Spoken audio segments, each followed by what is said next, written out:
Bismillahirrahmanirrahim. Innal hamdalillah nahmaduhu wa nasta'inuhu wa nastaghfiruh wa na'udzu billahi min shururi anfusina wa min sayyiati a'malina. May yahdihillahu fala mudilla lahu wa may yudlil fala hadiya lahu. Wa ashhadu anna Muhammadan 'abduhu wa rasuluh. Ballagha ar-risalah wa adda al-amanah wa nasaha al-ummah wa kashafa al-ghummah wa jahada fi sabilillahi haqqa jihadah hatta ataahu Allahu al-yaqin. Amma ba'd. Faqad qala Allah 'azza wa jalla fil kitabihil mubin ba'da a'udzu billahi minasy syaithanir rajim. Ya ayyuhan nasu ittaqu rabbakumul ladzi khalaqakum min nafsin wahidah wa khalaqa minha zawjaha wa batha minhuma rijalan katsiran wa nisaa'a wattaqullaha alladzi tasaaluna bihi wal arham innallaha kana 'alaykum raqiba. Wa'lamu anna asdaqal hadithi kitabullah wa khairul hadi hadi Muhammadin sallallahu alaihi wasallam wa syarrul umuri muhdatsatuha wa kullu muhdatsatin bid'ah wa kullu bid'atin dalalah wa kullu dalalatin finnar. Alhamdulillah, tuan-tuan yang dimuliakan oleh Allah Subhanahu wa taala, dapat lagi kita bertemu pada pengajian kitab Umdatul Ahkam yang dikarang oleh Abdul Ghani Al-Maqdisi rahimahullahu taala, yang mana saya kira sudah hampir berapa bulan lah kita start kitab ni. Ada 4 bulan. 4 bulan. Kalau keluar tabligh ni 4 bulan ni dah kira boleh kata boleh dapat iman sempurna lah. Maknanya alhamdulillah kita pernah banyak, walaupun sebulan sekali, tapi masya-Allah kita dah sampai ke banyak juga hadis yang kita dah cover. Bila saya compare dengan pengajian saya ni Umdatul Ahkam di USAS. Di USAS kami baru masuk tata cara solat mengikut Nabi sallallahu alaihi wasallam. Dia ada bab. Dan kita dah dekat dah, masya-Allah. Okey, baik. Kita dah hadis yang ke, kalau buku ini kita dah sampai kepada hadis yang ke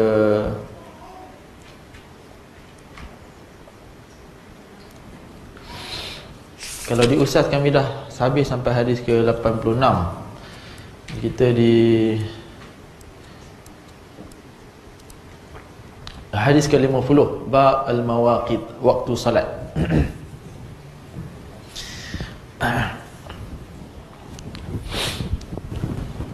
Daripada Abu Amru Asy-Syaibani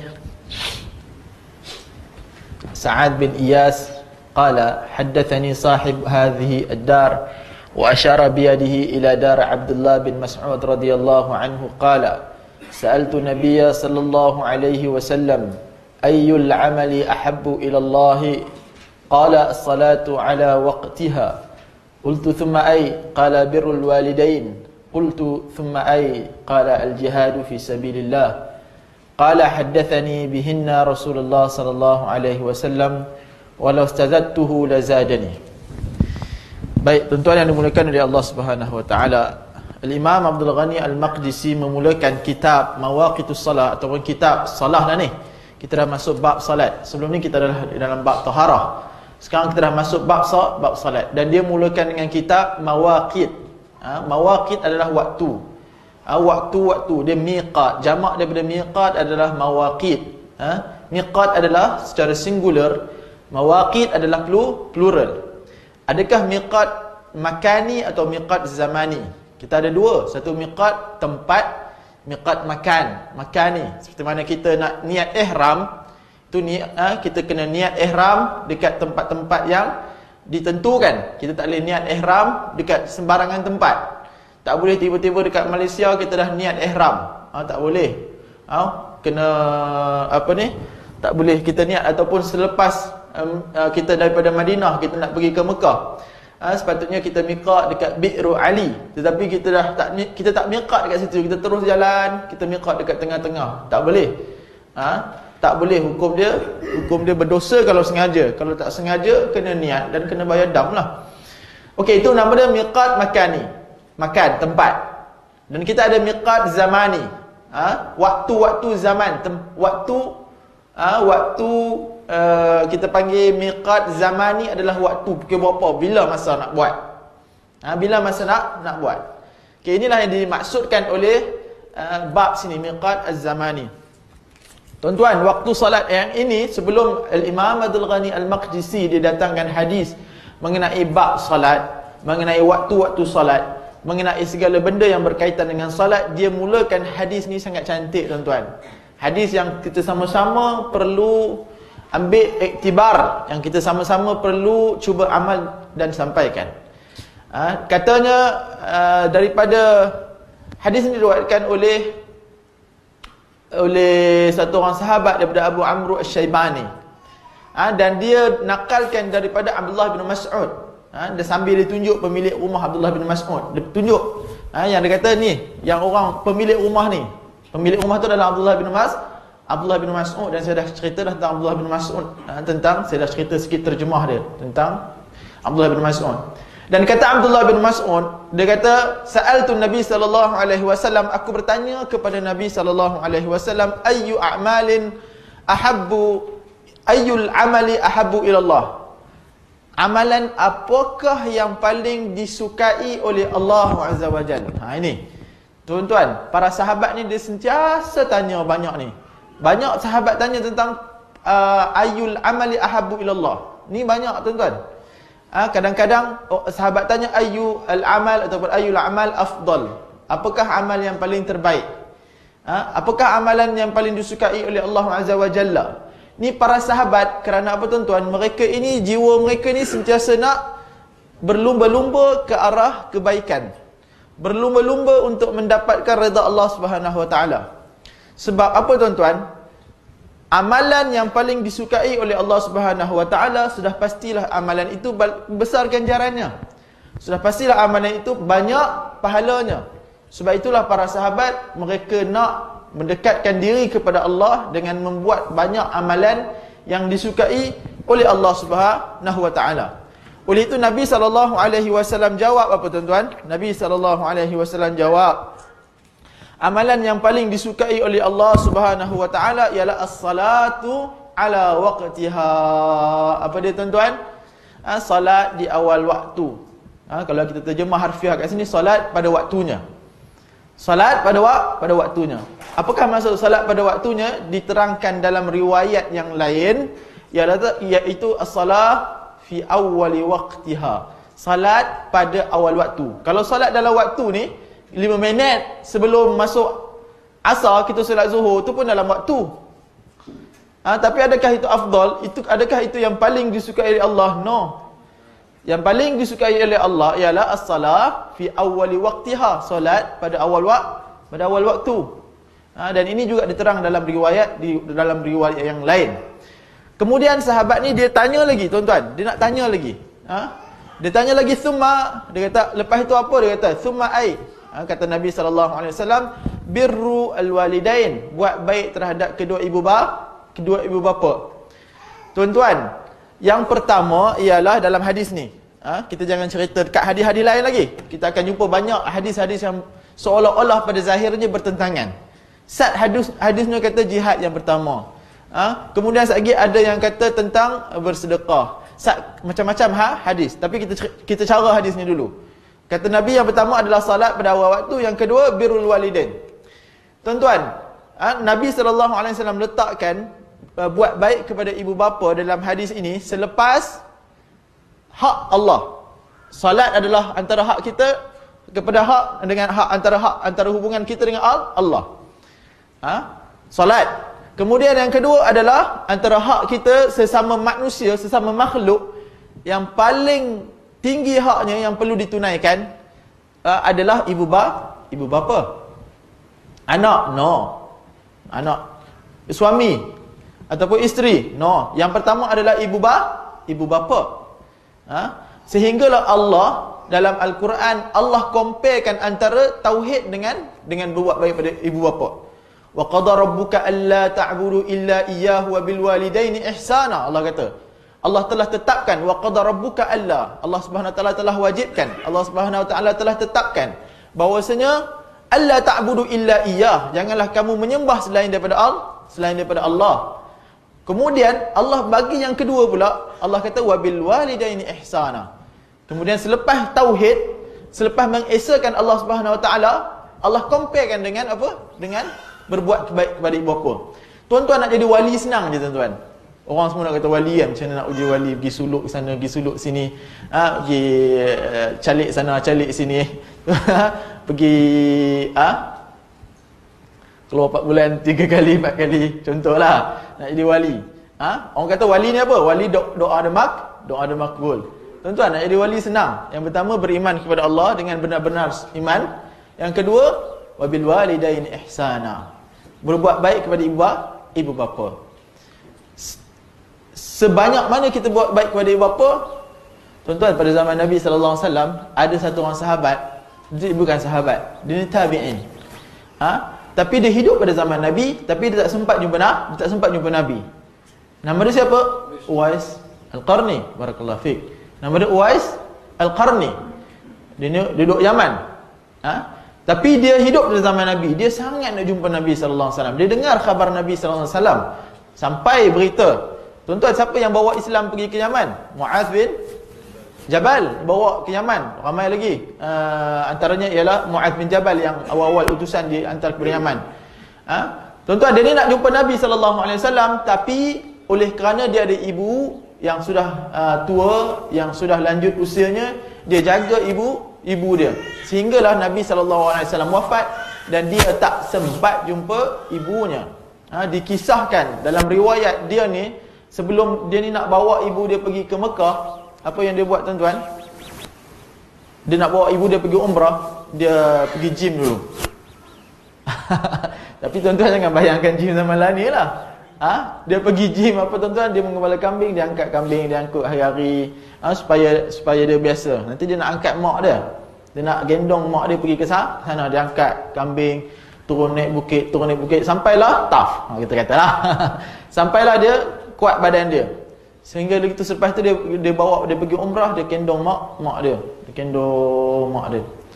Tuan-tuan, sehinggalah Nabi sallallahu alaihi wasallam bagi tahu pada para sahabat, kalau kamu jumpa satu orang lelaki namanya gini-gini, dia ada tanda dekat badan dia gini-gini, maka mintalah doa daripadanya. Sesungguhnya doa ada makbul. Allahu akbar, tuan-tuan. Doa ada makbul. Jadi begitulah Umar sentiasa, para sahabat, dan di antara dikisahkan Umar sentiasa tercari-cari. Siapa bila ada rombongan daripada Yaman, dia akan tanya, mana satu Uwais bin Qarni? Mana satu kah Uwais Al-Qarni? Sehinggalah dia bertemu, maka dia minta doa dekat Uwais Al-Qarni. Kata apa? Nabi suruh minta doa.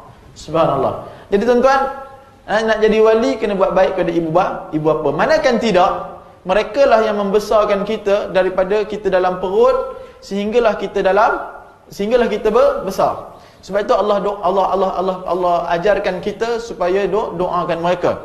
Antara berbuat ihsan yang para buat ihsan ialah doakan kepada mereka hari-hari. Tiap-tiap lepas solat, hari-hari doakan kepada mereka. Dikatakan sebahagian sahabat mengatakan bahawa tarkud doa ila walidayhi yudayyiqul 'aish. Meninggalkan doa kepada kedua ibu bapa, tak doa kepada kedua ibu bapa menyebabkan hidup ni sempit. Sebahagian para sahabat meninggalkan doa. Ni tuan-tuan, tak doa je kat ibu bapa ni, kita tak ingat depa. Lepas solat tak doa kat depa. Dah lah kita tak doa dengan imam. Lepas tu tak doa sendiri pula. Tak doa dekat sujud terakhir, tak doa dekat antara apa ni sebelum bagi salam kat situ kan. Rabbana atina fil Allahumma ighfirli dhunubi. Allahumma ighfirli dhunubi. Allahumma ighfirli li abawai atau Allahumma ighfirli li walidayya. Warhamhuma kama rabbayani saghira. Kita doakan tu dekat sebelum kita bagi salam. Doakan dan doakanlah apa-apa. Sebab hidup terasa sempit ialah tinggalkan doa kepada kedua ibu bapa. Subhanallah tuan-tuan. Kemudian kata Nabi Abdullah Ibnu Mas'ud ditanya lagi, selepas itu apa? Kemudian kata dia, qultu thumma qala al-jihad fi sabilillah. Tuan-tuan, lepas berbuat baik kepada ibu bapa, barulah datangnya afdalnya adalah jihad. Sebab itulah pada zaman Nabi sallallahu alaihi wasallam ada satu orang sahabi, dia datang jumpa Nabi sallallahu alaihi wasallam, dia kata, wahai Nabi, aku nak pergi jihad. Ji'tuka liastashiruk. Aku datang supaya nak minta pendapat kamu. Nabi kata, kamu ada mak, kamu ada ibu tak? Dia kata ada. Dia kata, alzimha fa innal jannata tahta rijlaiha. Yang ni kita selalu duk baca ni. Sesungguhnya syurga di bawah kaki ibu. Sahih tak hadis tu? Sahih. Sahih tuan-tuan. Jangan kita duk kata hadis ni sahih. Cuma ada dua riwayat. Kalau dalam bahasa Arabnya kita boleh tahulah mana satu yang sahih, mana satu yang mungkar. Dia tak bahasa mungkar. Tapi kalau dalam bahasa Melayu, dua-dua bunyinya sama aja. Syurga di bawah tapak kaki ibu. Hadis yang mungkar yang berbunyi al-jannatu tahta aqdamil ummahat, kan? Syurga di bawah tapak kaki ibu. Tapi hadis yang sahih, alzimha fa innal jannata tahta rijlaiha. Tahta rijlaiha. Okey, baik, tapi dalam bahasa Melayu sama je bunyi dia. Jadi kita kena inilah, jangan kita hadis mungkar ni. No. Hadis ni adalah hadis yang sahih. Okey, baik. Semua datang jihad. Jihad ni adalah antara yang tuan-tuan, jihad antara yang orang mati dan diampunkan segala dosanya adalah jihad. Mati yang diampunkan segala dosanya adalah jihad. Sehingga orang yang mati jihad ini, Allah SWT gambarkan mereka ni tak mati. Wala tahsabanna alladhina qutilu fi sabilillahi amwata bal ahya'un 'inda rabbihim yurzaqun. Jangan kau menyangka orang yang mati syahid ini mereka itu amwat, mereka itu mayat. No, jangan menyangka, bal ahya, bahkan mereka itu hidup dan diberi rezeki. Di dalam syurga, di dalam kubur mereka diberi rezeki seolah-olah mereka itu hidup. Dan mereka nanti bila orang yang syahid ini, orang syahid ini tak diwajibkan mandi, tak diwajibkan kafan. Dan dia akan bangun pada hari akhirat nanti dengan bajunya, dengan darah-darahnya yang masih mengalir seolah-olah baru semalam dia mati dibunuh. Dan mereka akan berbangga terhadap apa yang mereka telah korbankan terhadap agama. Pun begitu tuan-tuan, dalam hadis ni yang pertama adalah salat, yang kedua birrul walidain, yang ketiga adalah al-jihad. Adalah al-jihad.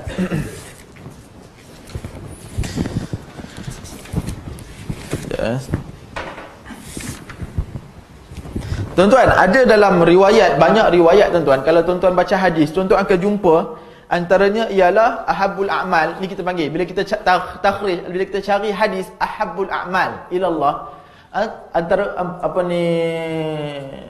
amal yang paling disukai oleh Allah, kita akan jumpa jawapan yang berbeza-beza. Hadis ni yang pertama, dan kita akan jumpa pula antaranya Nabi beritahu ahabbul a'mal ilallah ialah iman, beriman kepada Allah. Kemudian silaturrahim, kemudian menyambungkan silaturrahim. Kemudian al-amru bil ma'ruf wan nahyu 'anil munkar. Buat baik, buat dakwah. Perintahkan ajak kepada ma'ruf dan larang kepada kemungkaran.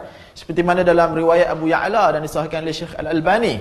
Begitu juga kalau kita lihat dalam hadis yang diriwayatkan oleh Bukhari dan Muslim, di sana ada hadis yang Nabi SAW beritahu ahabbul a'mal, sebaik-baik amalan di sisi Allah Subhanahu wa taala ialah, Nabi kata, adwamuha wa in qalla. Amalan yang istiqamah walaupun sedikit. Di keadaan yang lain pula, kita akan jumpa hadis yang diriwayatkan oleh, seperti mana hadis yang diriwayatkan oleh Tabrani. Nabi kata sebaik-baik amalan adalah zikir. Kamu mati antamuta wa lisanuka ratbun bi dzikrillah. Kamu mati dan lisan kamu ini sentiasa dalam keadaan basah dengan zikir kepada Allah. Ini antara ahabul amal. Dalam riwayat yang lain pula, ada seketika dalam Sahihul Jami' dikatakan antara yang terbaik, bila ditanya amalan apa yang paling terbaik, Nabi kata alaika bisaum. Kamu kena puasa. Ini adalah amalan terbaik. Bila ditanya Nabi kata puasa. Antara yang lain adalah Nabi kata ialah, bila Nabi ditanya siapakah orang yang paling terbaik, ahabbun nasu ilallah anfa'uhum. Sebaik-baik orang yang paling dicintai oleh Allah Subhanahu wa taala ialah anfa'uhum, ialah orang yang paling banyak buat manfaat. Dan kata Nabi lagi, wa ahabbul a'mal ilallah, dan sebaik-baik amalan di sisi Allah Subhanahu wa taala sururun tadkhuluhu 'alal muslim, kebahagiaan yang kamu buat kepada orang lain, kepada orang muslim.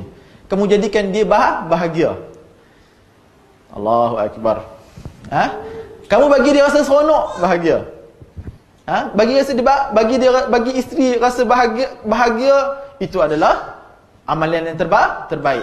Bagi suami rasa bahagia, tak ada banyak beletiak, itu adalah amalan yang paling disayangi oleh Allah SWT, paling terbaik.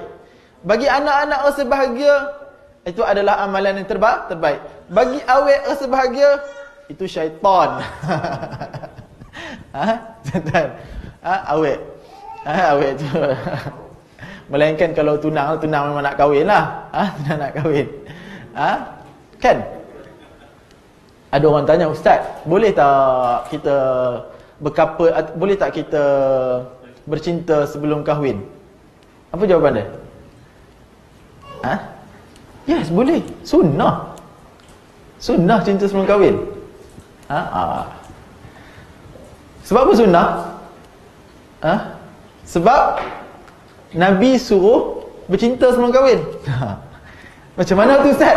Sudah kan, Nabi suruh bercinta. Ada satu orang sahabat, tak silap saya, Jabir bin Abdullah, dia pergi masuk Minang. Perempuan dia, Nabi kata, kamu pergi tengok tak perempuan tu?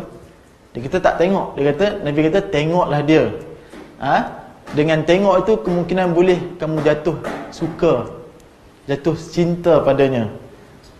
Nabi suruh tengok. Kan tengok nak tunang tu kan sunnah. Apa sebab nak tengok kita nak tunang tu? Sebab dengan tengok itu kita boleh rasa cinta. Itu maksud cinta yang saya beritahu. Bukan cinta pergi couple keluar. No. Ayat ni. Okey, itu maksudnya ya. Tengok. Sebab kadang-kadang pandangan kita lain daripada orang. Dia suka cinta dia, cara mukanya lah lain. Okey, baik tuan-tuan. Saya malah nak sambung panjang lah. Semua pakai dah kahwin lah sini. Balik lagi, isteri tak bagi mai dah kuliah Ustaz Amirul. Dia cerita pasal kahwin. Sampai nak kahwin lain. Payah. Okey tuan-tuan. So, banyak hadis yang bertentangan ni. Macam mana ni? Betul ke? Apa ni Nabi ni cakap Sat bagi ni? Apa Nabi ni? Kemungkinan orang boleh. Apa ni Sat cakap macam ni? Sat cakap macam ni? Sat cakap yang paling afdal gini? Sat cakap yang paling afdal amalan lain? So jawapan dia, para ulama, kita kena ingat hadis-hadis yang sahih tidak akan bertentangan satu sama lain. Maka kita akan lihat inilah kebijaksanaan Nabi sallallahu alaihi wasallam. Tuan-tuan, orang yang jawab hanya satu mufti, kalau dia jawab satu jawapan ikut skema mufti kan, orang tanya dia, ramai orang tanya ni, jawapan dia sama pada semua orang. Ini mufti yang tak pandai. Mufti yang tak pandai. Yang orang kaya tanya, jawapan sama. Orang miskin tanya, jawapan sama. Orang ada masalah, ini jawapan dia sama. Ini kita panggil mufti yang tak pandai. Sebab mufti dia kena ada, sebab tu ada istilah kita, kalau kita belajar usul fiqh, dia ada satu kaedah kita panggil al-hukmu ala syai' far'un an tasawwurih. Kita nak jatuhkan satu hukum, kita kena tahu the whole problem. Kita kena tahu the whole situasi. Sebab tu kami waktu dulu dekat Yaman, ada syekh masyayikh, bila ada seorang Indonesia tanya, suruh bagi fatwa terhadap keadaan politik di Indonesia. Syekh tak mau jawab. Syekh kata, tanyalah ulama dekat Indonesia. Sebab dia tak tahu tentang keadaan di Indonesia. So dia tak mau jawab, takut jawapan tu jadi salah. Sebab jawapan kita kena. Dan inilah kebijaksanaan Nabi. Nabi melihat, dan ini diceritakan oleh Ibn Hajar Al-Asqalani antaranya, yang mengatakan kenapa setiap orang Nabi jawab lain. Antaranya ialah dikatakan sebab meraihkan orang yang bertanya. Meraihkan orang yang bertanya. Ada ketika orang yang dah lama kahwin jumpa Nabi, simple yang saya bagi, orang yang dah lama kahwin jumpa Nabi, kemudian dia tanya, wahai Nabi, boleh tak aku cium isteri aku puasa? Pada bulan Ramadan. Nabi kata, cium pi lah. Kalau Haji Hashim tanya saya, boleh tak saya cium? Kata, cium lah Haji. Tapi kalau orang baru kahwin, boleh tak saya cium, baru semalam kahwin, boleh tak saya cium? No, jangan. Tak boleh. Sebab apa tuan-tuan? Kalau kita boleh dicium, bukan setakat cium. Hadi gelak, Hadi nak apa tadi? Senyum tadi ya. Okey, Ustaz Adi. So mufti dia tak boleh jawab benda yang sama. Dia kena meraihkan orang bertanya. Tapi lepas tu jangan kita tak apalah mufti ni tak ikut sunnah. Ada ke mana boleh Nabi kita lah ni orang awam selalunya Nabi larang cium kot bulan puasa. Walau dia belajar satu, dia jumpa baru satu hadis tu dia hukum habis semua ustaz tak ikut sunnah. Ni banyak ni tuan-tuan. Mengaji tak mau menghukum ni kerja dia nombor satu. Mentahzir menghukum nombor satu. Ustaz ni tak sunnah, ustaz ni sunnah. Ustaz ni tak sunnah, ustaz ni sunnah. Mungkin yang sunnah pun tak sunnah. Okey, baik tuan-tuan. Dah, okey. Jadi kita boleh tahu, dan ini adalah kita boleh tahu kenapa tiba-tiba Nabi jawab jihad yang nombor satu, perkara yang paling disukai oleh Allah. Sebab kemungkinan itu adalah waktu yang dekat dengan jihad, dekat dengan peperangan. Maka Nabi sabdakan jihad. Kenapa Nabi SAW bagi tahu solat? Solat umum lah. Tuan-tuan, memang solat ni umum. Kenapa tiba-tiba Nabi kata iman? Sebab iman ni adalah kalau orang yang bertanya tu mungkin dia nak tentang keimanan. Iman adalah benda confirm nombor satu. Iman adalah perkara yang nombor satu, perkara batin. Kalau a'malul jawarih banyak, tatafawut. Okey, baik. Hadis yang kedua. Jatuh. Inna lillahi wa inna ilaihi raji'un. Baik, hadis yang seterusnya, hadis kalau dalam nuskhah asal hadis yang ke-45, dalam ni dalam hadis yang ke-51. An Aisyah radhiyallahu anha qalat laqad kana Rasulullah sallallahu alaihi wasallam yusalli al-fajr fatashhadu ma'ahu nisa'u minal mu'minati mutalaffi'ati bimurutihinna thumma yarji'na ila buyutihinna ma ya'rifuhunna ahadun minal ghalas. Baik. Tuan-tuan, hadis ni daripada Aisyah radhiyallahu anha pun kita pernah cerita panjang tentang Aisyah radhiyallahu anha ni, tak perlu kita ulanglah. Bahwasanya dia bagi tahu laqad kana. Tuan-tuan, kalau ada kana dekat hadis ni, ini faedah lughawi ya. Bila ada kana, sebab fi'il madhi ni kadang-kadang dia tak bubuh kana. Dia tak bubuh kana. Sebab kalau tuan-tuan belajar, kana ni menunjukkan fi'il madhi. Kana tu menunjukkan benda tu fi'il madhi ni past tense.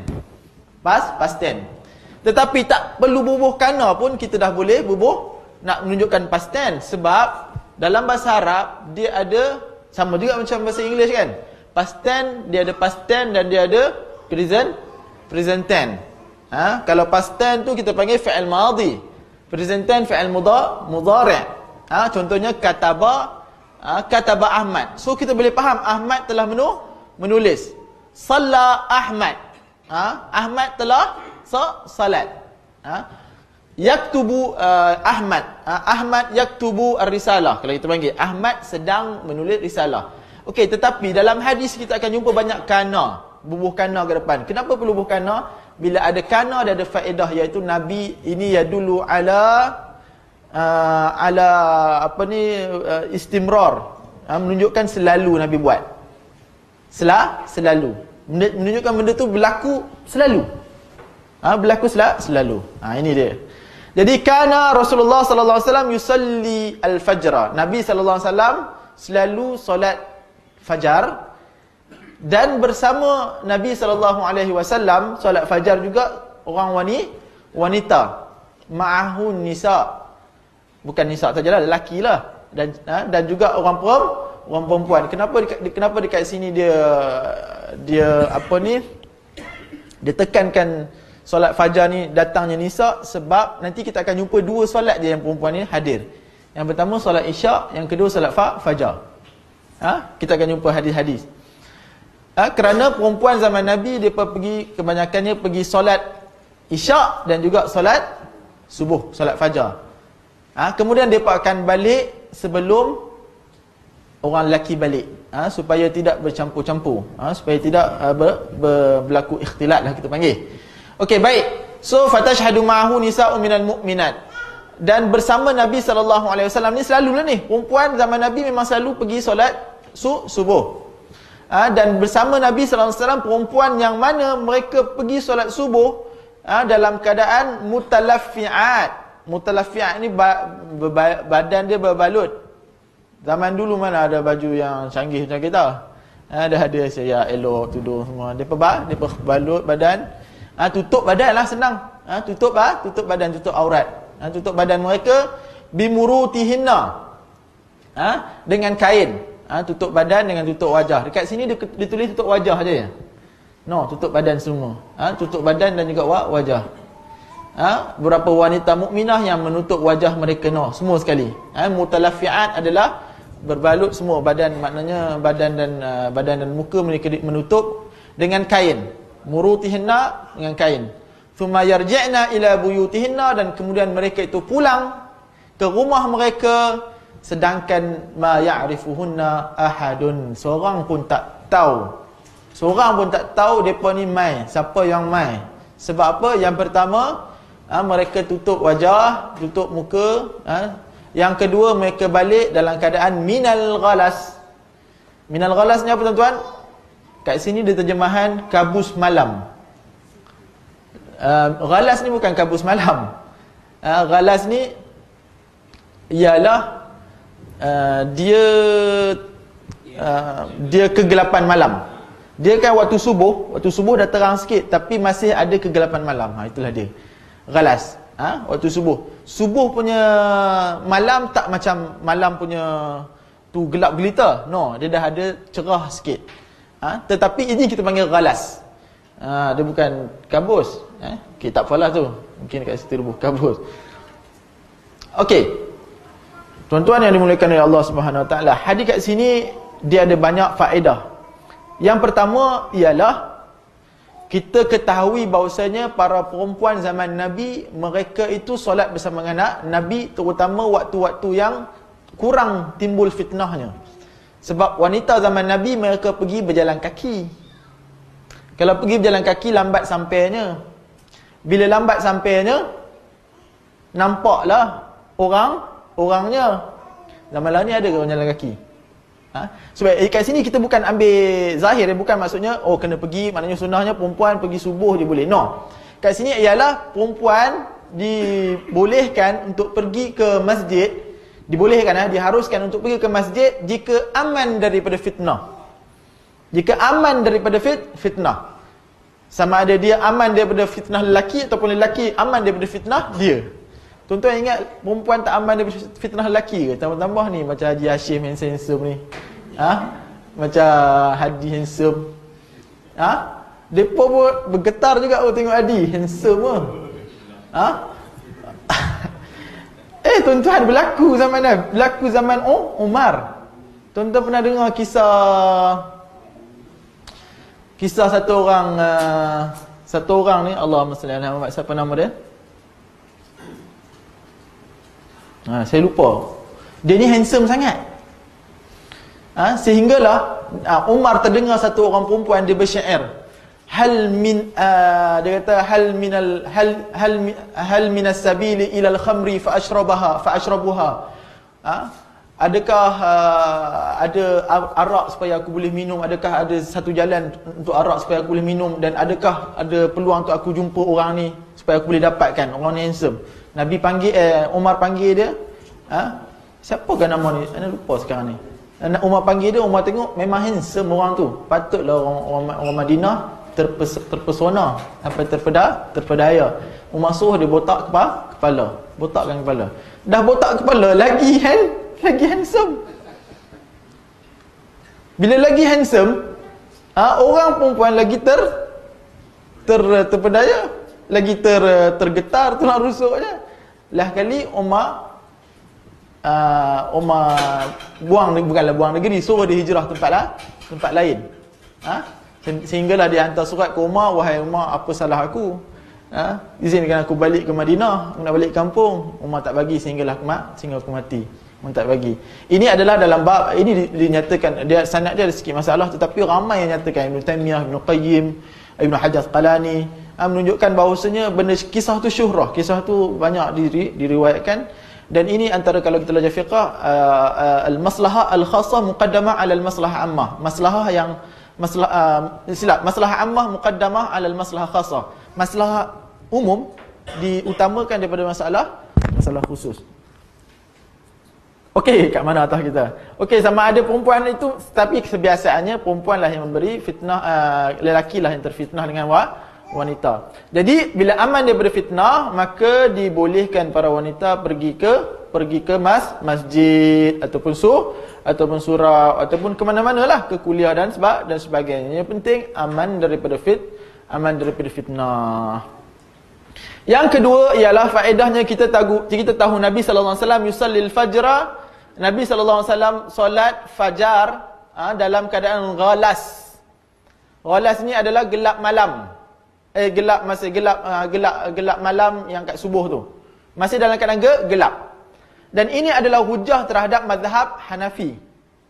Tuan-tuan, mazhab Hanafi, tuan-tuan kalau solat dekat masjid, pernah tak tuan-tuan solat kat Masjid India kat Ipoh ada tak? Tak ada. Ada?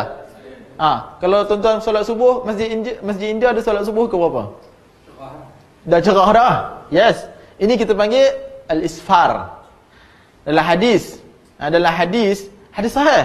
Nabi sallallahu alaihi wasallam bersabda, Nabi kata salatlah subuh bil isfar. Fa inna salatul fajri bil isfar. Nabi kata sesungguhnya ia adalah a'zamu ajra. Solat subuh secara isfar, ini kita panggil isfar. Sesungguhnya dia solat, lambatkan solat, itu lebih banyak pahalanya. Lebih besar pahalanya. Isfar kita panggil. Kalau solat yang ni ghalas. Namun tuan-tuan, hadis ini kata Imam Syafi'i, isfar kat sini bukan lambatkan sampai waktu cerah, tetapi menunjukkan suruh confirm masuk waktu. Lambatkan sikit. Jangan kita terus masuk waktu, sebab zaman dulu tak ada jam. Main tengok langit je. Kadang-kadang ada orang tengok. Jadi lambatkan sikit. Lambat supaya dah confirm dah masuk waktu, barulah solat. Tapi bukan sampai cerah. Tapi dalam keadaan gelap lagi. Apa buktinya ni? Banyak ni ghalas. Ini ghalas. Ada yang paling terbaik adalah seperti mana yang dikatakan, dirajahkan oleh Ibn Qayyim, iaitulah yang mana isfar kat sini ialah mula solat dalam keadaan ghalas, iaitu dalam keadaan gelap, subuh, gelap malam tu lagi, dan panjangkan. Nabi baca solat subuh 60 ke 100 ayat, panjang, sehinggalah nanti dah habis dalam keadaan isfar, dan nak balik tu nanti dalam keadaan isfar. Boleh faham kot kan? Okey, baik. Itu dalil solat. Jadi antara sunnahnya solat subuh tidaklah disunnahkan lambat. Solat subuh tidak, satu je disunahkan solat lambat, iaitulah solat isyak. Yang lain tidak disunatkan lambat. Isyak Nabi memang nak solat. Nanti kita akan lalu hadis tu. Kemudian tuan-tuan, apakah faedah yang kita boleh dapat lagi pada hadis ni ialah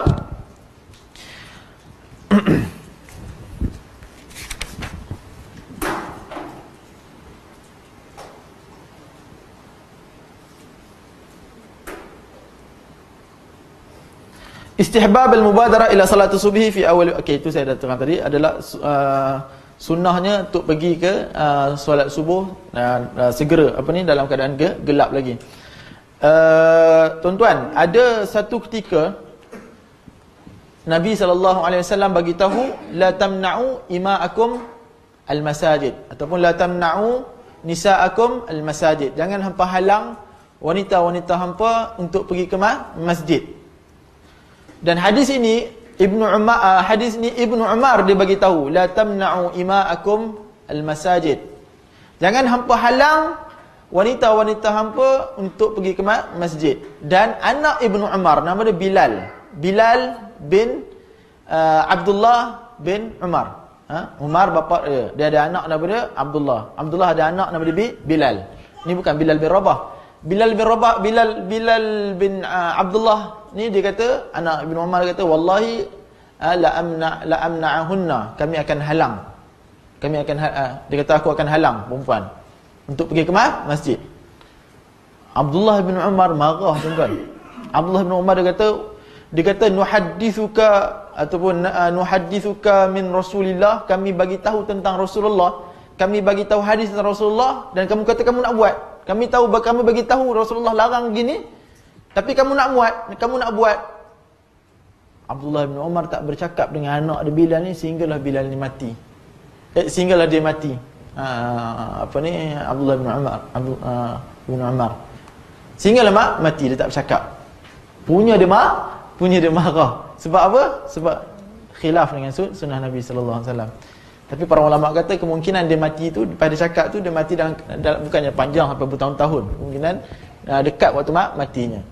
Kalau tidak. Okey, baik tuan-tuan. Hadis yang seterusnya.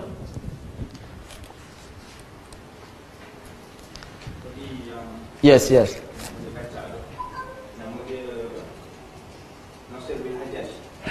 Nasir bin Hajjaj. Nasir bin Hajjaj. Kata perempuan tu, hal min sabili ila al-khamri fa ashrabuha wa hal min sabili ila Nasr bin al-Hajjaj. Dia kata, adakah dia bersyair lah perempuan ni. Dia kaitkan arak ni macam Nasr bin Hajjaj. Seolah satu orang yang kemaruk arak, segitulah kemaruk cintanya kepada Nasr bin Hajjaj. Kalau kat sini hadi lah. Paling handsome. Wa hal min sabila ila akmal hadi. Sehinggalah Umar dengar ni, Umar tanya, Umar panggil, mana Nasr bin Hajjaj? Bila ditemu, Umar memang kata, oh memang handsome. Umar botakkan rambut dia. Bila botak rambut tambah handsome, dan dia nafahu. Bukan usir lah, suruh hijrah ke tempat lain.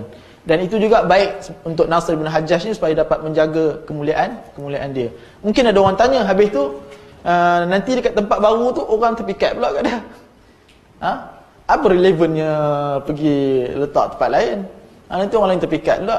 No, jawapan dia no. Bila satu orang tu dia bukan duduk kat tempat dia asing, dia lebih kita terjaga. Dia tidaklah macam tempat orang yang biasa. Tempat orang yang kita biasa. Ini para ulama lah punya cara mereka jawab. Okey, hadis yang seterusnya ialah barakallahu fik ya Hadi. Dia cari tu, nak tengok siapa yang macam handsome tu. Barakallahu fik. Okey, hadis yang seterusnya, hadis yang ke-52 kalau dalam buku ni. An Jabir radhiyallahu anhu qala kana Nabi sallallahu alaihi wasallam yusalli zuhra bil hajirah wal asra wasyamsa naqiyah wal maghriba idza wajabat wal isya ahyanan wa ahyanan idza ra'ahum mujtama'u ajjala wa idza ra'ahum abta'u akhar wa subha kana Nabi sallallahu alaihi wasallam yusalliha bi ghalasin. Hadis riwayat Bukhari dan Muslim. Nabi sallallahu alaihi wasallam biasanya Rasulullah sallallahu alaihi wasallam, ini pun kana, nampak tuan-tuan kana kita terjemah ialah biasanya. Biasanya Rasulullah sallallahu alaihi wasallam akan solat zuhur bil hajirah. Bil hajirah ni adalah ishtaddal har. Bil hajirah adalah ketika matahari itu tengah panas terik. Hajirah kita panggil. Wal asra wasyamsu naqiyah. Naqiyah ni safa. Dan ketika Nabi sallallahu alaihi wasallam solat, tuan-tuan, yusalli zuhra ni kita kena Rasulullah sallallahu alaihi wasallam suruh solat zuhur ketika matahari tengah panas. Namun ada satu hadis yang mana Nabi sallallahu alaihi wasallam beritahu abridu as-salah, sejukkan, tunggu sejuk solat, tunggu sejuk kemudian baru tunggu sejuk sikit kemudian solat. Sesungguhnya panas itu adalah min faihi jahannam. Sesungguhnya panas itu adalah daripada kepanasan api neraka. So daripada hadis ini menunjukkan bahawasanya kadang-kala kalau terlampau panas sangat pada tengah hari boleh dilambatkan solat tengah hari. Namun tak boleh selalu. Kebiasaannya walaupun Nabi SAW panas, Nabi SAW suruh juga solat pada waktunya. Tetapi kadang-kala kalau terlampau panas, lah ni musim panas tuan-tuan. Bolehkah kami nak lambat-lambatkan solat? Jawapan dia tak boleh. Pasal apa? Yang pertama, itu bukan sunnah kebiasaan Nabi SAW lambatkan solat zuhur. Yang kedua ialah zaman lah ni panas pun dekat luar, pergi pun masuk dalam kereta aircon, masuk parking betul-betul depan masjid, masuk dalam masjid pun aircon. So ada ke keperluan untuk lambatkan solat? Tak ada. Langsung tak ada. Seperti mana keperluan zaman Nabi, sebab zaman Nabi kita tahu terdedah, atapnya adalah langit dan bawahnya adalah pasir, padang pasir. So ada keperluan. Dan ini para ulama jawab tentang hadis ni. Hadis yang kata ni, abridu salatuz zuhri, abridu as-salah. Macam mana hadis dia? Macam tadilah. Kemudian Nabi SAW salat asar wal asra wasyamsu naqiyah. Dan salat asar kat sini terjemah bagi dia salat asar ketika matahari bulat. Matahari bulat ni pun matahari memang bulat. Ada ke tuan-tuan pernah tengok matahari tak bulat? Ada ke? Kalau bulan memang ya. Kadang-kadang kita tengok bulat, kadang-kadang setengah, kadang-kadang bulan sabit. Tapi matahari tak pernah lagi lah. Dia bukan bulat, tak apalah. Apa ni? Naqiyah ni maksudnya dia masih lagi cerah, terang. Masih lagi terik lagi. Sebab apa tuan-tuan? Kalau dah nak maghrib, dia dah matahari tu dah, tuan-tuan tengok kalau tu nak maghrib, nak terbenam kan, dia dah masuk oren. Dia dah tak terang, kita boleh tengok dah. Kan orang selalu tengok matahari terbenam kan? Itu dah nak maghrib. Maksudnya itu beza dia. Itu beza dia. Yang kalau zuhur terik, sangat panas. Asar masih lagi terik, masih lagi cerah. Masih lagi cerah. Dia tak masuk lagi macam masa maghrib. Okey, so kita boleh betulkanlah insya-Allah. Apabila baginda, dan kemudian wal isya wal maghrib idza wajabat, dan maghrib ketika matahari dah gharabat, dah tenggelam. Dah tenggelam, baru itu masuk waktu maghrib. Dan juga isya ahyanan. Isya ni kadang-kadang macam ni, kadang-kadang macam ni. Ada dua keadaan. Ahyanan. Ahyanan tu kadang-kadang. Kadang-kadang macam ni, kadang-kadang macam ni. So ada dua keadaan. Macam mana kadang-kadang yang pertama? Kadang-kadang yang pertama, idza ra'aha mujtama'u ajal. Kalau semua dah berkumpul, maka Nabi sallallahu alaihi wasallam akan segerakan solat. Wa idza ra'ahum abta'u ataupun abta'u akhar. Kalau lambat tengok tak ramai lagi, baru sikit, maka Nabi akan lambatkan. Sebab apa? Sebab memang isyak disunnahkan untuk lambat. Tetapi dalam masa yang sama, Nabi tak mau memberatkan umat dia juga. Sebab dalam riwayat yang lain kita akan ada ke dalamnya? Tak silap ada. Dalam riwayat ada dalam ni. Dalam riwayat yang lain Nabi kata kalaulah Nabi sampai raqada an-nisa wasibyan, orang perempuan sampai dah solat dia pun balik, tak larat nak tunggu. Kemudian sampai Umar pergi jumpa rumah Nabi SAW, dan Nabi keluar, rambut Nabi basah. Kemudian Nabi kata kalaulah laula an asyqa ala ummati, kalaulah aku tak mikirkan untuk memberatkan umat aku, la amartuhum bis salah fi hadzal waqt, aku akan perintahkan mereka solat waktu ni. Waktu tu dah lambat dah. Setengah malam yang pertama. So memang itu boleh lambat. Kalau tuan-tuan nak solat isyak, lagi ini antara sunnah kita ni. Kita ada pengajian kan, lepas sebelum kita balik, kita pun solat dulu sunnah tuan-tuan. Kita lambatkan solat. Wasubuh kana idza salla yusalliha bi ghalas. Ini pun sama. Subuh ketika ghalas. Tuan-tuan, saya nak tanya tuan-tuan. Ghalas ni apa tu? Adik, ghalas ni apa? Okey. Bukan, tadi dah kata. Ghalas ni gelap malam. Kenapa Nabi suka lambatkan solat subuh? Lambatkan solat isyak. Kenapa Nabi suka untuk lambatkan solat isyak? Dan Nabi biarkan orang tunggu-tunggu dekat masjid. Ada yang nak try? Ada yang nak jawab? Haji Hashim. Okey, baik. Kalau Haji Hashim jawab, Haji Hashim dia biar dua ni. Dia bagi chance ke orang lain. Sebab apa tuan-tuan? Sebab yang pertama ialah Nabi nak suka orang duduk dekat masjid menunggu waktu solat. Sebab menunggu waktu untuk solat seolah-olah dalam solat. Ni faham? Kita ambil wuduk, kemudian kita duduk dalam solat. Kita duduk lepas habis solat maghrib, kita tunggu sehinggalah solat isyak, seolah-olah kita dalam solat. Subhanallah tuan. Tunggu tu. Dan kita lepas isyak pun ambil wuduk, tunggu seolah-olah kita dalam solat. Sebab tu saya pernah cerita tak, Nabi larang kita ni buat apa ni? Wala yashbikanna ahadukum yadaihi. Nabi kata, atau kama qala, janganlah kamu kepak tangan. Jangan kamu letupkan tangan. Jari-jari tangan, jari jemari ketika nak solat. Tetapi Nabi letupkan tangan lepas solat. Dalam riwayat Bukhari, saya pernah cerita kan, Nabi letupkan. So dekat sini, kalau Nabi kata siapa yang dah ambil wudu, maka pergi masjid, tunggu, jangan sampai waktu menunggu tu jangan letupkan. Sampailah habis solat. Dalam solat pun makruh, sebelum solat pun letupkan tangan makruh. Kerana apa sebelum solat? Kerana seolah-olah dia masih dalam keadaan menunggu solat, seolah dalam keadaan solat. Tetapi dalam riwayat lain, lepas solat Nabi letupkan tangan. Menunjukkan apa? Lepas solat tak ada masalah. Letupkan tangan ni yang dimakruhkan ialah ketika solat dan ketika nak menunggu solat. Tetapi kalau nak makan tengah dalam pengajian, selagi letupan tu tak kuat, ada kuat sangat, selagi yang itu tidak ada masalah, tidak jadi makruh. Tapi kalau doktor kata tak sihatkan, ada doktor tak kat sini? Sihat ke letup-letupkan ni? Ada mana doktor? Saya suka. Tak elok. Maka makruh juga. Makruh juga.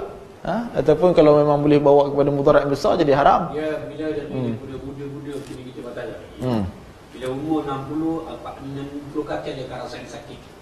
Itu agak sakit. Saya ada persoalan. So memang tak boleh. Memang makruhnya bukan sebab dalil, makruhnya sebab apa tuan-tuan? Sebab doktor kata tak elok. Dan dalil kata, dalil umum la darara wala dirar. Itu dalil umum dia. Ada tambahan lagi tak? Saya Bukhari juga sebut menunggu waktu sembahyang Isyak tu. Malaikat doakan mereka bahawa yang ada dalam masjid ni. Ini mohon rahmat dan doa keampunan. Itu menunggu tuan-tuan, kita menunggu solat ni memang dalam keadaan seolah dalam solat, dan ketika itu memang rahmat banyak turun. Dan antaranya, dan hatta dalam lepas solat pun, kalau kita tunggu lepas solat subuh terutamanya, kita tunggu ataupun lepas mana-mana solat, saya lepas solat tuan-tuan, lepas solat kita sentiasa kita duduk, maka malaikat akan doakan kita. Lepas solat kita duduk, kita zikir, selagi mana kita duduk dekat tempat kita, dalam hadis malaikat akan doakan kita. Tuan-tuan, so dalam bab yang letup ni, dalam umumnya adalah hadis Nabi la darar wala dirar. Tapi yang khususnya adalah doktor. Dan Allah bagi tahu fasalu ahla dzikri in kuntum la ta'lamun. Tanyalah orang-orang yang pakar ketika mana kamu tak tahu. So dalam kepakaran ni doktor. Macam itulah juga kesnya vaksin. Begitulah juga kesnya bumi ni bulat ke datar ke, semua ni pakarnya siapa? Pakarnya adalah ahlinya, doktor, astrologi, astronomi ke apa benda tu. Itulah dia, itulah kepakarannya, dan kita dengan ijma' kepakaran mereka, itulah kita percaya. Dan hadis yang seterusnya, saya rasa hadis yang last kot, daripada Abu Minhal,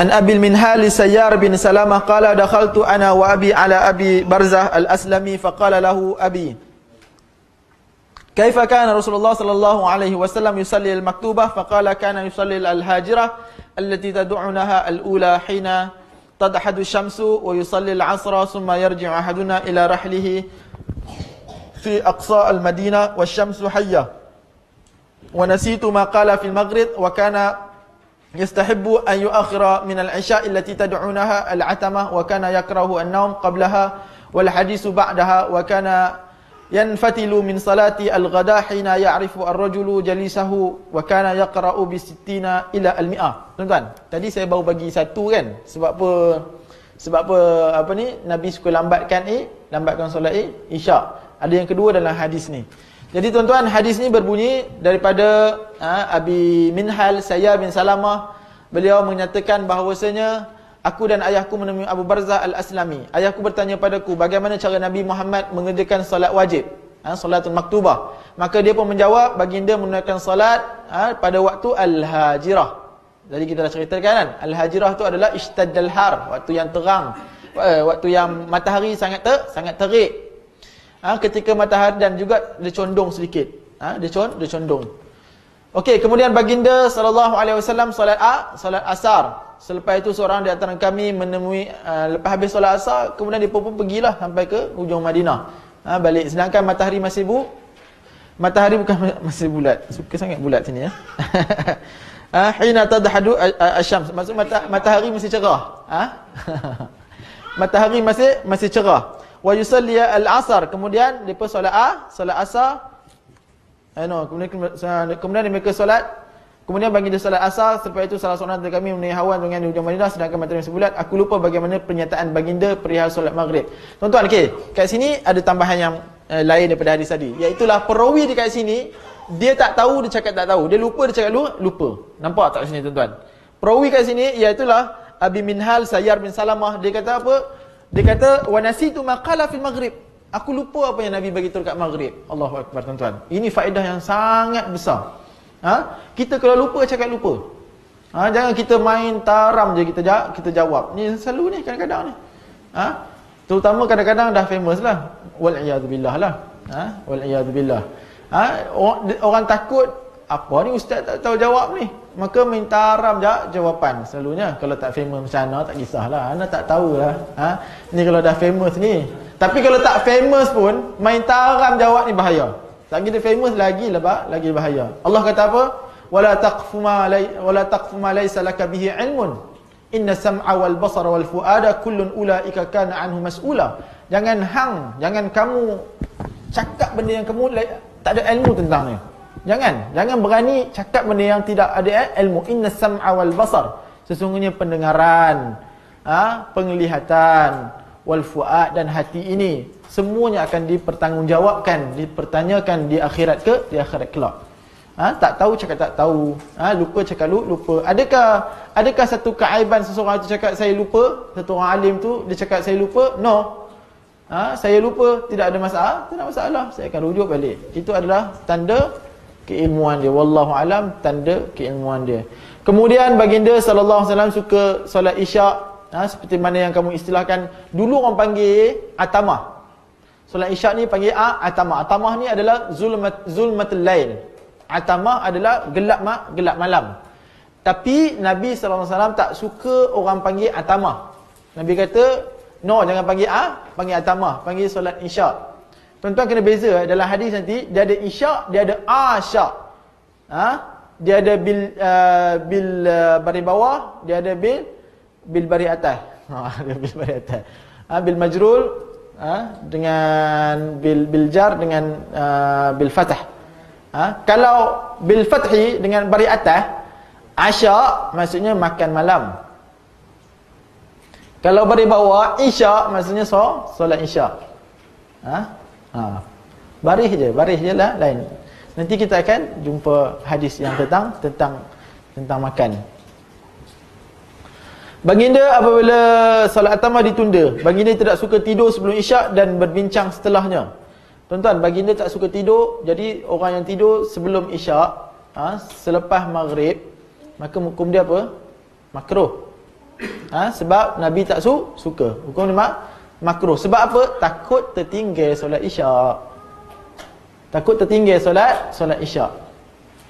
Dan apa? Orang yang tidur sebelum maghrib, dia akan bangkit tengah-tengah kalau dia bangkit tengah-tengah malam, lepas tu tak tidur dah, jadi buah hantu. Sedangkan Nabi tak suka tidur, Nabi tak suka tidur lewat. Dan itu antara dan Nabi SAW juga, Nabi kata apa tuan-tuan? Nabi kata baginda tidak suka tidur sebelum isyak dan berbincang setelahnya, dan bercakap-cakap setelahnya. Ini antara ini kenapa Nabi SAW suka solat isyak lambat-lambatkan. Sebab tuan-tuan, malam panjang. Bila malam panjang, kita kadang-kadang nak menyembang waktu malam tu yang seronok.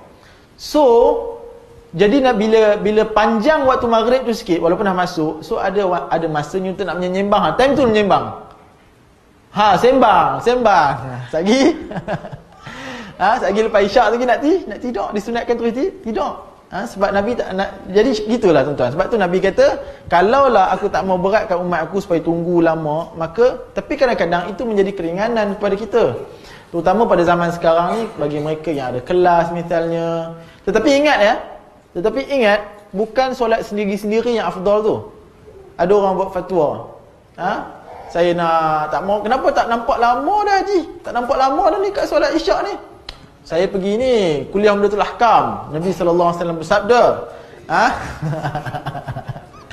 laula an asyqa ala ummati, kalaulah aku tak memberat umat aku nak solat lah isyak lambat. So, saya solat isyak lambat. Oh ya ke Haji, solat kat mana? Solat kat rumah Itu namanya sesat, menyesatkan fatwa. Itu kalau kita faham hadis buat fatwa sendiri. No. Dia adalah Nabi solat yang lambat itu adalah di masjid. Di masjid. Okey, baik, dengan jamaah al-ula, jemaah pertama. Jemaah pertama. Okey, tapi kalau ada satu jemaah kedua sebab ada kelas dan sebagainya, insya-Allah moga-moga dapatlah ganjaran ini juga. Baginda pulang dari solat subuh ketika seorang sudah mengenali wajah kawannya. Ini menunjukkan bahawasanya Nabi SAW pulang subuh ketika hari dah mula isfar. Ketika hari dah mula cerah sikit. Sebab itulah boleh nampak orang sebelah kanan. Tuan-tuan hari ni solat subuh nampak tak orang sebelah kanan? Tak nampak. Kan Haji?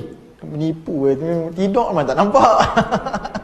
Waktu solat subuh pun tidur, tak nampak. Waktu habis Assalamualaikum warahmatullahi pun Assalamualaikum, tidur lagi. Lepas habis tu pun tidur. Memang tak nampak. Tak nampak kat sini bukan sebab tidur, sebab gelap. Dulu tak ada pelita tuan-tuan. Dulu tak ada apa? Tak ada pelita, tak ada lampu, memang gelap. Sehinggalah pulang, nampaklah sikit orang sebelah kanan. Cerahlah sikit sebelah kanan, boleh tahu. Kalau tak tahu, waktu solat Ghalas tak tahu siapa sebelah kanan ni, mendengar suara je baru tahu. Tapi pulang dalam keadaan isfar. Ini juga menjawab terhadap hujah Hanafi yang mengatakan bahawasanya solat isfar tu adalah sunnah. Kalau solat isfar tu sunnah, Nabi baca 60 ke 100 ayat panjang tu. Memang Nabi suka baca solat subuh panjang. Maka sampai habis keluar waktu Bila habis sampai keluar waktu, bukan setakat nampak orang sebelah kanan, nampak orang sampai ke hujung sekali. Okey, baik. Wallahu a'lam bisawab. Saya kira sampai habis ini kot. Dah 9.30 dah. Ada apa-apa persoalan yang boleh kita bincang? Ada apa-apa tambahan yang boleh ditambah? Ada apa-apa teguran yang boleh dibuat? Fal yatafaddal mashkura ma'jura. Tafadhal.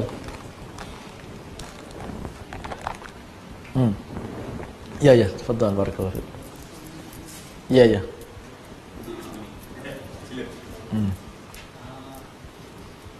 Mazhab Hanafi dia semayang asar lewat ni. Ya, sama juga. Asar pun lewat. Cuma waktu solat asar ni mereka pun hujah dengan hadis yang sahih, cuma takwilannya berbeza. Antaranya hadis yang kita baca tadi, fa abriduha bis salah. Idza ishtaddal har, baru saya ingat. Apabila ishtaddal har, apabila matahari panas, fa abriduha bis salah. Fa innaha min faihil jahannam. Apabila matahari panas sangat, maka fa abriduha bis salah. Tunggulah sampai sejuk dulu baru solat. Sesungguhnya panas itu adalah daripada faihil jahannam, bahang api neraka. Maka dia istidlalkan hadis, antara hadis yang dia dalilkan, maka dia lambatkan solat asar. Ma'anna dengan kita kata even ini yang pertama adalah untuk solat zuhur. Ini yang pertama, solat zuhur, bukan sampai asar. Asar dah tak panas sangat dah. Itu yang kedua. Yang ketiga, kita dapati hadis-hadis yang banyak ni semua menyatakan bahawasanya Nabi solat asar waktu yang ini, waktu matahari itu masih panas. Waktu hari itu masih bulat lah, yang dalam ni bulat. Jadi bagi mereka yang dalam lingkungan khatulistiwa panas lah.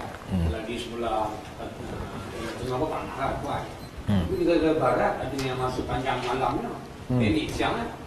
Kadang-kadang ada masanya cuaca bunga, daun bunga dan bunga. Di situ angin kuat. Dan masanya dia pagi. Bagaimana nak menentukan waktu kuat tadi dalam zuhur dan juga asar? Bagaimana? Bila dia tuan-tuan ni dah dia tetap sama juga. Walaupun panjang pendek, matahari tu tetap sama. Cuma dia cepat je. Dia cepat je. Siang dia tetap sama, cuma dia akan jadi cepat je. Waktu tu gerak waktu tu bergerak cepat. Malam tu gerak lambat. Waktu kita ni, kita punya waktu ni dia akan jadi lain-lain. Kita punya sekarang mungkin pukul 7, dulu 7 dah cerah. Sekarang 7.30 baru cerah. Tapi kalau kita kira by tengok matahari, sama aja. Sebab tu kalau kita hadis-hadis ni dikira waktu tu tengok matahari. Jadi bila kita guide dengan matahari, waktu dia tu macam tu lah, senang je. Cumanya jadi waktu dia pendek lah. Waktu dia tetap pendek. Bagi sekarang ni tak ada masalah, sebab kita dah ada tauqid dah. Pukul masuk. Tadi Hadi nak tanya ke bukan? Ustaz Hadi nak tanya ke nak tambah? Tak ada. Oh, okey. Ada tak ada lagi? Tak ada dah. Ya. Dah ada isyak tu lambat kan? Tu untuk orang lelaki yang berjemaah di masjid lah. Orang perempuan bersama? Kalau orang perempuan tu tak pergi masjid, dekat rumah je. Kalau orang perempuan dia tak pergi masjid, dia dekat rumah, maka sama, boleh je nak solat lambat. Ya, solat lambat tak ada masalah. Tapi dekat masjid Nabi solat lambat, Nabi cepatkan sebab nak meraihkan orang lain. Tapi kalau perempuan solat lambat kat rumah pasal tengok TV kan, pasal apa lambat? Tengok cerita apa suamiku jatuh dari langit, tengok cerita Fun Run. Fun Run tu game. Apa? Running Man. Running Man. Itu tak ada afdalnya tuan-tuan.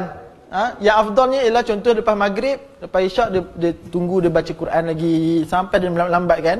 Itu afdalnya. Tu yang saya kata tadi. Sebab ada dua keadaan.